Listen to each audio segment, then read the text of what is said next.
Өнөөдрийнхөө чимээг цагийг хамтдаа эхлүүлцгээе. За өнөөдрийн чимээг цагийн сэдэв Есүс яагаад ирж бас яагаад нас барсан бэ гэсэн сэдэв байна. За хамтдаа залбираад эхлэе. Эзэн минь ээ, тэгээд би таны үгнээс суралцахаар ирлээ. Өнөөдөр өөрийнхөө үгээр бидэнтэй яриач гэж залбирч байна. Амен. Есүс бол төрхөөр сонгогдсон цор ганц хүн бөгөөд нас барах сонголтыг хийсэн цөөн хэдэн хүмүүсийн нэг ажээ. Түүний ирэх болсон шалтгаан нь бидний төлөө нас барах байсан хэмээн тэр хэлжээ. Тэрээр олны төлөө амиа золиос болгон өгөхийн тулд ирсэн гэж Марк 10:45 дээр бичсэн байна. Есүс бидний төлөө нас барсан гэж хэлжээ. Төлөө гэдэг үг нь өмнөөс гэсэн утгатай.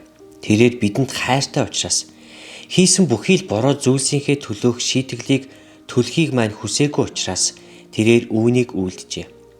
Загалмай дээр тэрээр дараах зүйлийг тууштайгаар хэлж байлаа. Тэдгээр зүйлсийг бүгдийг нь би өөр дээрээ үүрэх болно. Тэрээр үүнийг миний төлөө бас таны төлөө үйлдэжээ.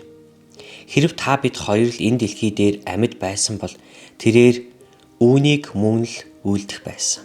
Паул ийхүү Галаад 2:20 дээр Бурхны хүү намайг хайрлаж миний төлөө өөрийгөө өргөссөн юм. Биднийг гисэн хайрын үүднээс тэрээр өөрийнхөө амийг өргөсөн.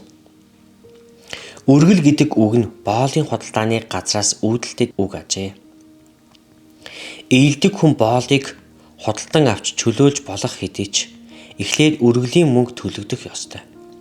Загалмай дээрх цусаар биднийг чөлөөлөх үргэлийн төлбөрийг Есүс төлжээ.